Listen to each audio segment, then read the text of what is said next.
আন্দোলনে যারা সামনের সারিতে ছিল তাদের বাদ দিয়ে মিরপুরের 7টি থানায় বৈষম্য বিরোধী ছাত্র আন্দোলনের কমিটি দেওয়া হয়েছে বলে অভিযোগ করেছেন শিক্ষার্থীদের একটি পক্ষ। দুপুরে মিরপুর 10 নম্বর গোল চত্বরে আয়োজিত সংবাদ সম্মেলনে এমন অভিযোগ তোলেন পদ বঞ্চিতরা।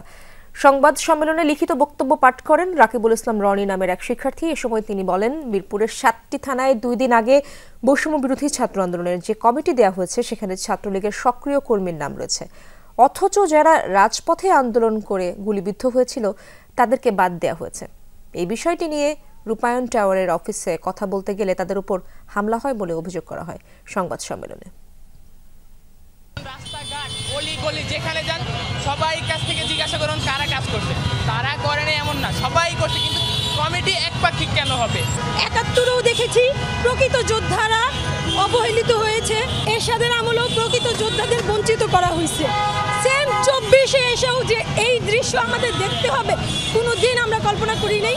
আমরা রক্ত দিয়েছি, গুলি খেয়েছি, তারপর এই দেশ নতুন করে স্বাধীন হয়েছে। তারপর কেন এই হামলা জানতে চাই। অফিসে এসে কথা বলা, প্রশ্ন করাটাও কি অপরাধ আমরা জানতে চাই।